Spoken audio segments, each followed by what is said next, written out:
before even exploring the opportunity, whereas, you didn't even explore the opportunity and we're just kind of thrown into it. Can you kind of speak on how you're just kind of learning things on the go during that time? And how are you kind of at, literally young 20s trying to like conquer the world on a daily basis? What's kind of your thought process on a daily basis? Because obviously you didn't know you were going to turn out to be, a successful CEO. So when you're 18, 19, 20, 21, what are you kind of thinking on a daily basis? Do you kind of do you kind of picture yourself? Do you have the visualization of someday it'll happen, or are you kind of going through the motions, or what's kind of your motivation at that point? Yeah, no, that's a good question. It's a good observation. I would say, from what I see, a lot of people suffer from paralysis of analysis. They just Mm. overthink things. And we have these conversations in our group a lot. And I say things like, let's not get perfect in the way of good. Let's get a single out the door as opposed to waiting for a home run next year. Mm. And I say those things and I do those things because sometimes you just can't think through the finish line at the start line. Sometimes you just got to start running. Right. Uh, Yeah. and a lot of people are afraid to take that first step.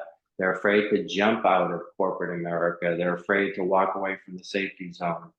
And Mm. quite honestly, like it takes all of these different people to make the world go round. So I don't I don't think of myself as doing it a better way, or people that are afraid to take chances as doing it not as good.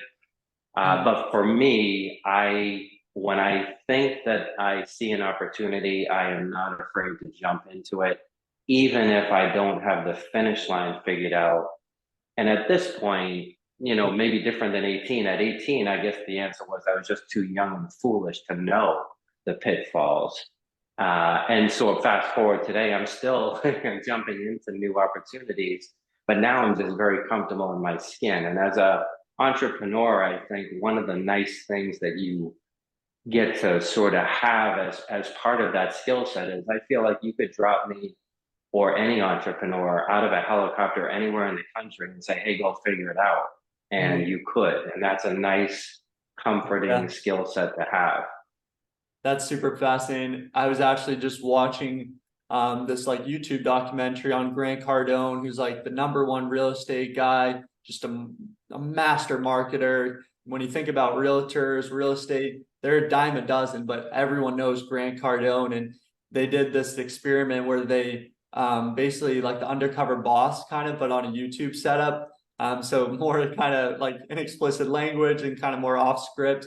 They put him undercover. They dropped him in Waco, Texas. He thought he was going to be brought to like some big like Dallas, Texas, Los Angeles, but they brought him into somewhere with not like the strongest demographics in terms of kind of the annual income. And he was able to do what you said, just he was an entrepreneur. He knows how to do it. And he was able to start a marketing agency in a random town. And now he helps hundreds of people, help them build their own business and still keeps in touch with them. So I think that's really interesting. And one other point that you kind of go to say is one thing Alex Hermosi also talks about is you don't need to be perfect to start. You really just got to start to be perfect. But it really starts somewhere. And, in franchising, you eventually you need to take somewhat of a risk. But can you kind of speak on what's the difference between the risk that